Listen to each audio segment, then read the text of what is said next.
All right, what's going on, everybody? It's Tannen here. So, today I'm talking about the final exam talking points for your final exam that hopefully you know is coming up.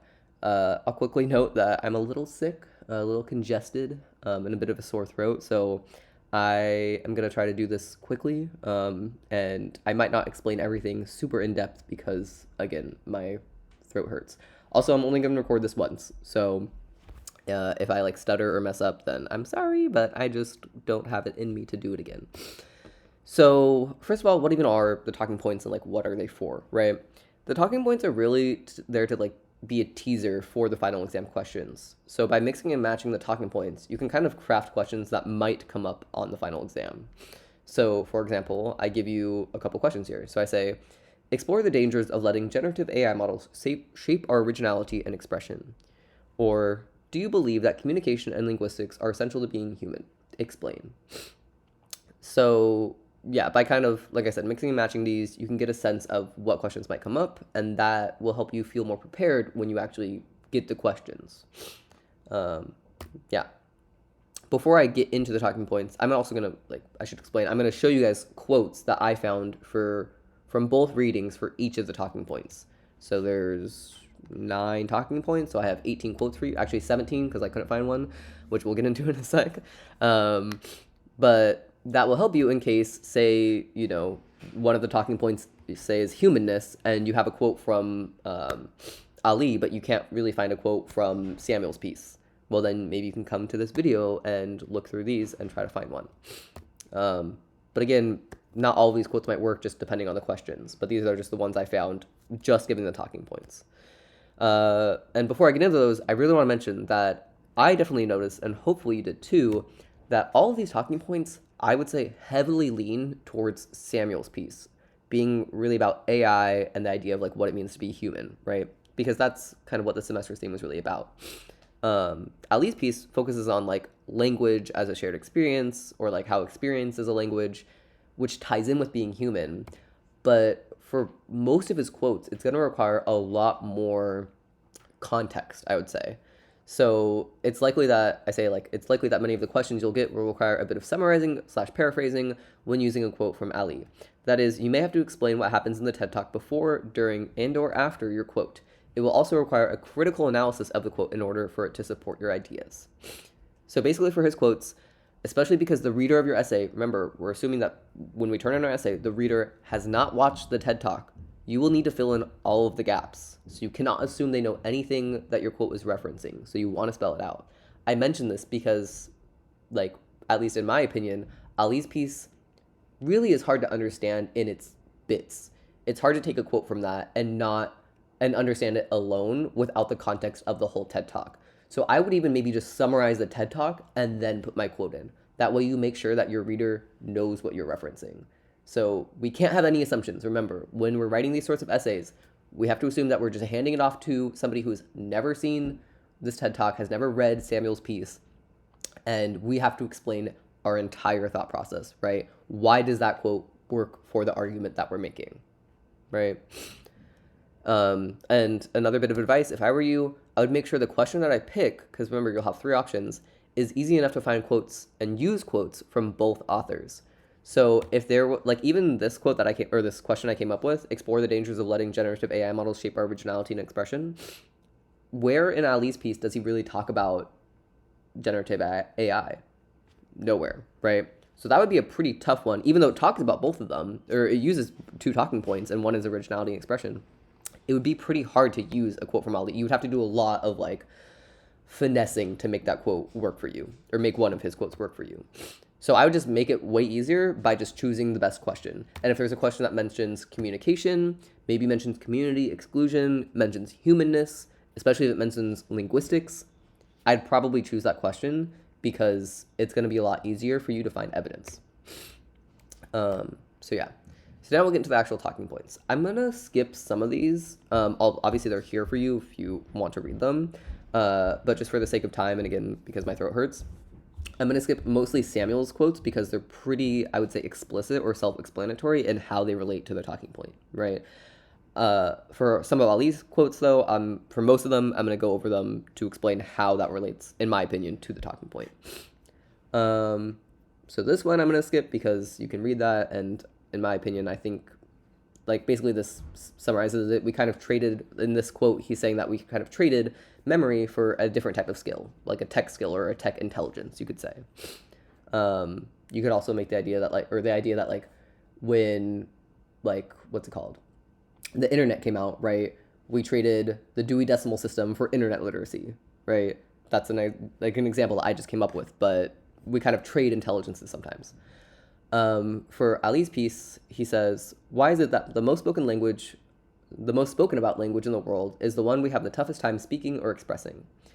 So here I relate this because we can love using our emotional intelligence, but expressing that love is complex and requires a sort of like communicative intelligence, right? So these sorts of feelings and experiences require different types of intelligences depending on how, like, what we plan to do with them, right? So homogenization everywhere in Samuel's piece, I would say. So I'm not even going to read this quote because you could find multiple quotes for that. For Ali's piece, I actually focus more on the diversity part, and he says, and I challenge you, when you see someone, to ask yourself, what languages do we share? And if you don't come up with anything, ask yourself, what languages could we share? And if you still don't come up with anything, ask yourself, what languages can I learn? So no matter our backgrounds or how diverse, we might be as people, we can still learn to understand one another. So that's what I found for that.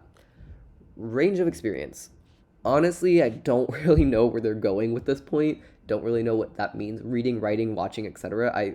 I mean, also the experiences that they listed here are like very much all in the same category of like observing, but I'm like, is like skydiving an experience? You know what I mean? Like, is actually taking a part of something, like, observe. I guess maybe writing is kind of an action, but like, I don't know. This is an odd point to me, but still, I try to find quotes for you guys. So this one I mentioned because it's talking about him writing his novel, so that's talking about his experience, I guess. I don't really know. This one from Ali, he says, and that's why languages are so important, because they give us access to new worlds, not just people. It's not just about seeing or hearing, it's about feeling, experiencing, and sharing.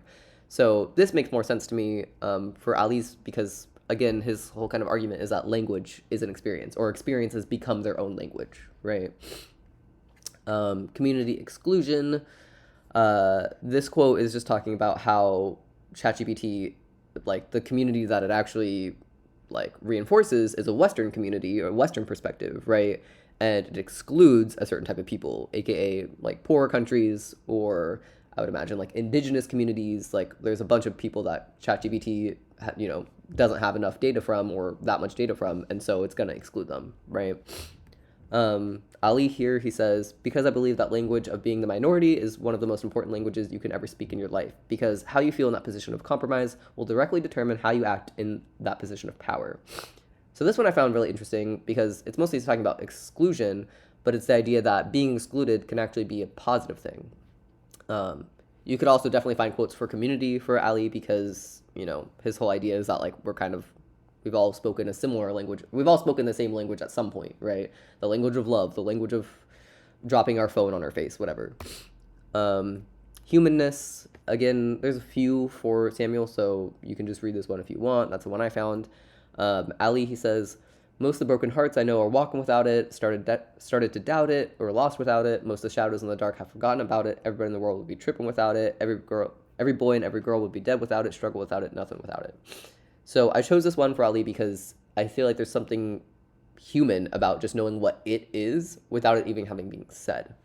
So that's how I explain that quote if I was going to use it. For limitations, and I guess I'll read this one from Samuel. He says, the latest research suggests that pure originality is, alas, not a thing. Instead, when you're writing a poem or making a painting, you're drawing on an interplay between your brain's memory and control systems. So here I'm kind of hinting at the idea that, like, in a way, originality isn't real, and like humans are limited in that sense because we can't just like come up with truly new concepts. But at the same time, I might like continue and argue that it's that limitation that is like a positive thing that actually does end up breeding not like truly new ideas, but like new enough. And I would find better language for that, but that's like what I can come up with right now. So yeah. Ali, he says, and I challenge you when you see someone to ask yourself, what languages do we share? And if you don't come up with anything, ask yourself, what languages could we share? And if you still don't come up with anything, ask yourself, what languages can I learn? So here I say that humans can seemingly overcome any limitations between one another through shared experiences, right? So we might not be able to come certain limitations, but in a limitation of communication, we can seemingly overcome that through these shared experiences, right? Originality, again, I feel like this quote's pretty self-explanatory, so I'm not going to read it.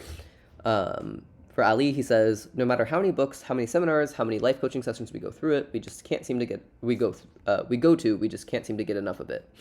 So again, here I would explain that he's talking about love, and kind of in contrast to Samuel's argument, which is that originality doesn't really exist.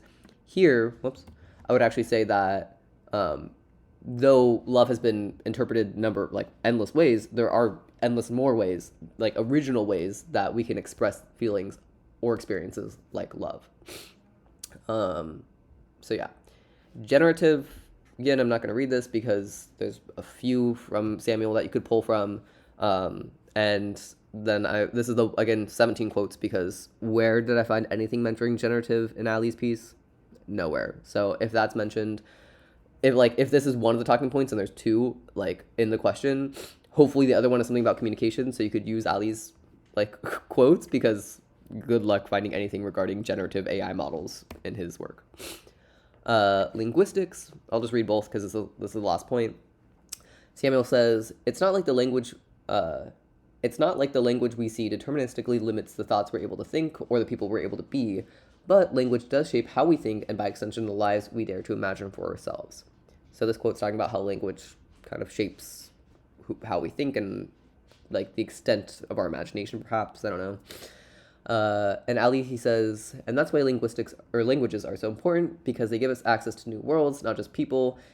It's not just about seeing or hearing, it's about feeling, experiencing, sharing. So here, again, hitting on the idea that language goes beyond just written and spoken words. Like, experiences can be a language, experiences are a language, right? So, yeah.